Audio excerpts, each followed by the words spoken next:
The science delusion is the belief that science already understands the nature of reality in principle, leaving only the details to be filled in. This is a very widespread belief in our society. It's the kind of belief system of people who say, I don't believe in God, I believe in science. It's a belief system which has now been spread to the entire world. But there's a conflict in the heart of science between science as a method of inquiry based on reason, evidence, hypothesis, and collective investigation, and science as a belief system or a worldview. And unfortunately, the worldview aspect of science has come to inhibit and constrict the free inquiry, which is the very lifeblood of the scientific endeavor. Since the late 19th century, science has been conducted under the aspect of a belief system or worldview, which is essentially that of materialism, philosophical materialism. And the sciences are now wholly owned subsidiaries of the materialist worldview. I think that as we break out of it, the sciences will be regenerated.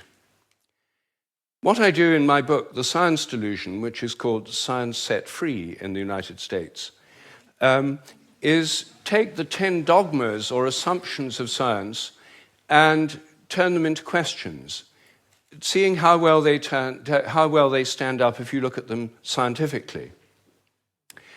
None of them stand up very well. What I'm going to do is first run through what these 10 dogmas are, and then I'll only have time to discuss one or two of them in a bit more detail. But essentially, the 10 dogmas, which are the default worldview of most educated people all over the world, are first that nature is mechanical or machine-like. The universe is like a machine, animals and plants are like machines, we're like machines. In fact, we are machines. We're lumbering robots, in Richard Dawkins' vivid phrase, with brains that are genetically programmed computers. Second, matter is unconscious. The whole universe is made up of unconscious matter. There's no consciousness in stars, in galaxies, in planets, in animals, in plants, and there ought not to be any in us either, if this theory is true. So a lot of the philosophy of mind over the last 100 years is trying to prove that we're not really conscious at all. So the matter's unconscious, then the laws of nature are fixed. This is dogma 3. The laws of nature are the same now as they were at the time of the Big Bang, and they'll be the same forever. Not just the laws, but the constants of nature are fixed, which is why they're called constants. Dogma 4, the total amount of matter and energy is always the same. It never changes in total quantity, except at the moment of the Big Bang, when it all sprang into existence from nowhere in a single instant. The 5th dogma is that nature is purposeless. There are no purposes in all nature, and the evolutionary process has no purpose or direction. Dogma 6, biological heredity is material. Everything you inherit is in your genes, or in epigenetic modifications of the genes, or in cytoplasmic inheritance. It's material. Dogma 7, memories are stored inside your brain as material traces. Somehow everything you remember is in your brain in modified nerve endings, phosphorylated proteins. No one knows how it works, but nevertheless, almost everyone in the scientific world believes it must be in the brain. Dogma 8, your mind is inside your head. All your consciousness is the activity of your brain and nothing more. Dogma 9, which follows from dogma 8, psychic phenomena like telepathy are impossible. Your thoughts and intentions cannot have any effect at a distance because your mind's inside your head. Therefore, all the apparent evidence for telepathy and other psychic phenomena is illusory. People believe these things happen, but it's just because they don't know enough about statistics, or they're deceived by coincidences, or it's wishful thinking. And dogma 10, mechanistic medicine is the only kind that really works. That's why governments only fund research into mechanistic medicine and ignore complementary and alternative therapies. Those can't possibly really work because they're not mechanistic. They may appear to work because people would have got better anyway, or because of the placebo effect. But the only kind that really works is mechanistic medicine. Well, this is the default worldview, which is held by almost all educated people all over the world. It's the basis of the educational system, the National Health Service, the Medical Research Council, governments, and it's just the default worldview of educated people. But I think every one of these dogmas is very, very questionable. And when you look at it, they fall apart. I'm going to take first the idea that the laws of nature are fixed. This is a hangover from an older worldview before the 1960s, when the Big Bang theory came in. People thought that the whole universe was eternal, governed by eternal mathematical laws.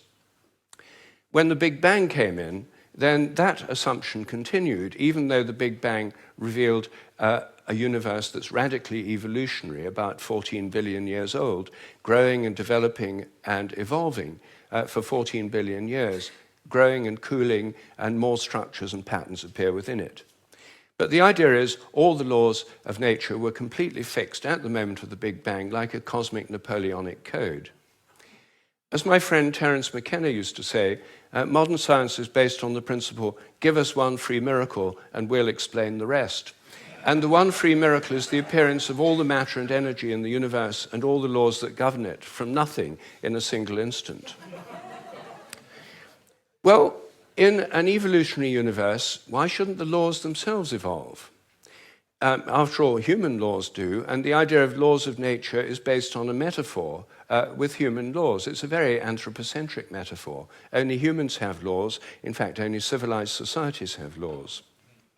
As C.S. Lewis once said, to say that a stone falls to earth because it's obeying a law makes it a man and even a citizen. It's a metaphor that we've got so used to, we forget it's a metaphor. In an evolving universe, I think a much better idea is the idea of habits. I think the habits of nature evolve. The regularities of nature are essentially habitual. This was an idea put forward at the beginning of the 20th century by the American philosopher C.S. Peirce. And it's an idea which various other philosophers have entertained, and it's one which I myself have developed into a scientific hypothesis, the hypothesis of morphic resonance, which is the basis of these evolving habits. According to this hypothesis, everything in nature has a kind of collective memory. Resonance occurs on the basis of similarity.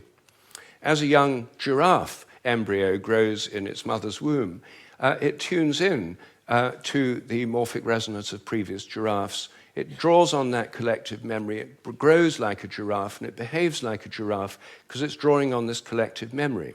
It has to have the right genes to make the right proteins, but genes, in my view, are grossly overrated. They only account for the proteins that the organism can make, not the shape or the form or the behavior. Every species has a kind of collective memory. Even crystals do. This theory predicts that if you make a new kind of crystal for the first time, the very first time you make it, it won't have an existing habit. But once it crystallizes, then the next time you make it, there'll be an influence from the first crystals to the second ones all over the world by morphic resonance. It'll crystallize a bit easier. The third time, there'll be an influence from the first and second crystals. There is, in fact, good evidence that new compounds get easier to crystallize all around the world, just as this theory would predict. It also predicts that if you train animals to learn a new trick, for example, rats learn a new trick in London, then all around the world, rats of the same breed should learn the same trick quicker just because the rats have learned it here. And surprisingly, there's already evidence that this actually happens. Anyway, that's my own hypothesis in a nutshell of morphic resonance. Everything depends on evolving habits, not on fixed laws. But I want to spend a few moments on the constants of nature too, because these are, again, assumed to be constant. Things like the gravitational constant, the speed of light, are called the fundamental constants. Are they really constant? Well, when I got interested in this question, I tried to find out. they're given in physics handbooks. Handbooks of physics list the existing fundamental constants, tell you their value. But I wanted to see if they'd changed, so I got the old volumes of physical handbooks. I went to the Patent Office Library here in London, and they're the only place I could find that kept the old volumes. Normally people throw them away when the new values come out. They throw away the old ones. When I did this, I found that the speed of light dropped between 1928 and 1945 by about 20 kilometers per second. It's a huge drop because they're given with errors of only fractions of decimal points of error.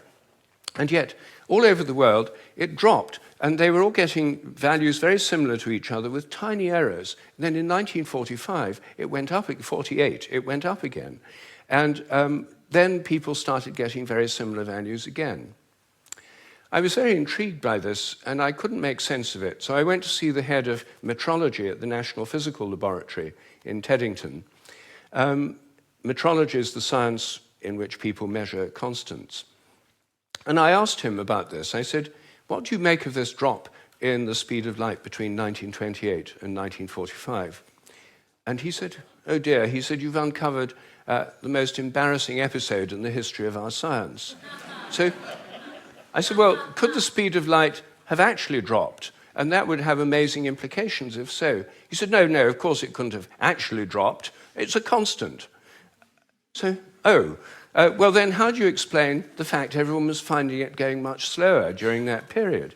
Is it because they were fudging their results to get what they thought other people should be getting, and the whole thing was just produced in the minds of physicists? We don't like to use the word fudge. I said, well, what do you prefer? He said, well, we prefer to call it intellectual phase locking.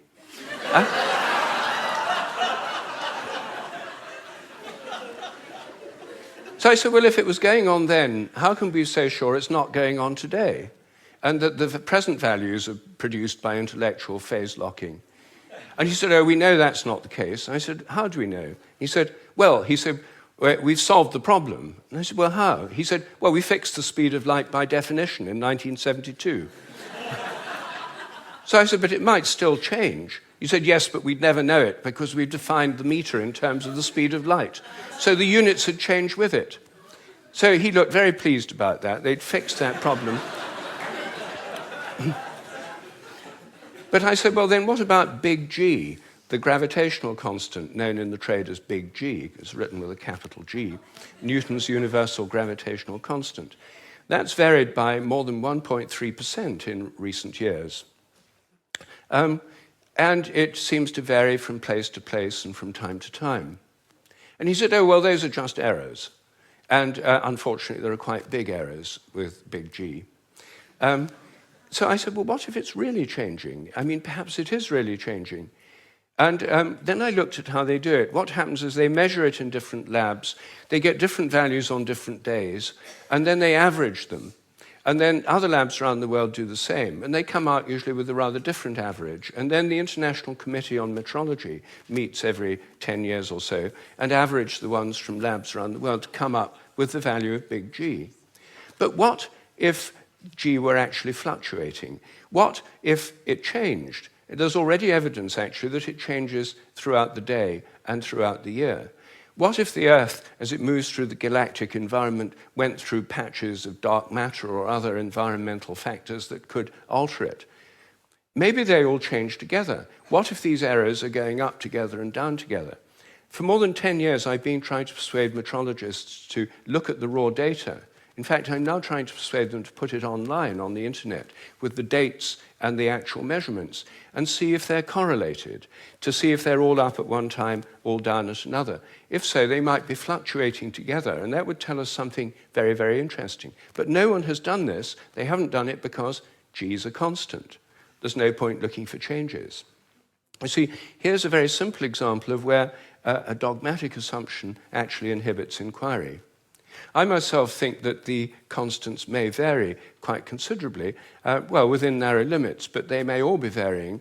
And I think the day will come when scientific journals like Nature have a weekly report on the constants, like stock market reports in newspapers. You know, this week big G was slightly up, the charge on the electron was down, the speed of light held steady, and so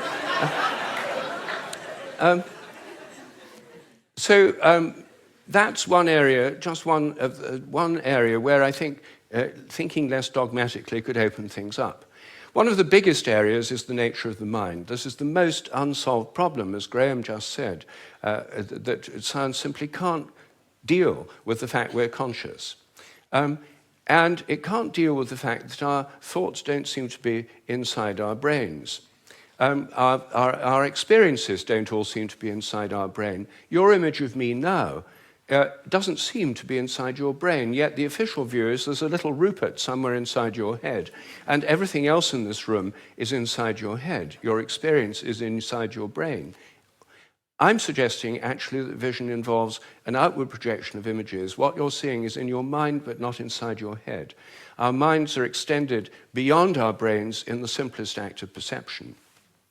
I think that we project out the images we're seeing, and these images touch what we're looking at.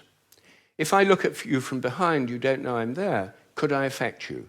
Could you feel my gaze?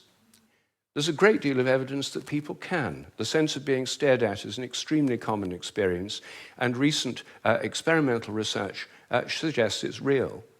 Animals seem to have it too. I think it probably evolved in the context of predator-prey relationships. Prey animals that could feel the gaze of a predator would survive better than those that couldn't.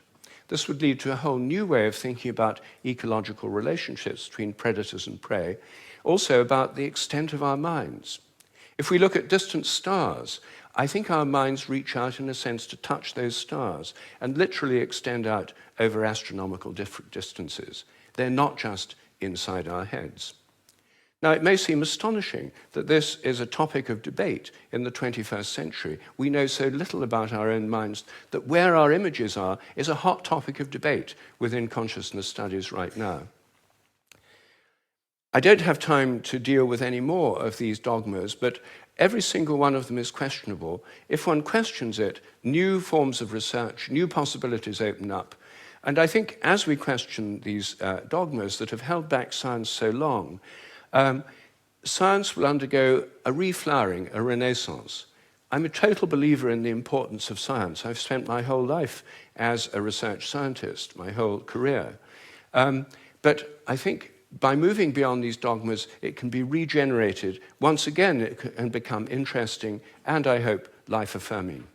Thank you.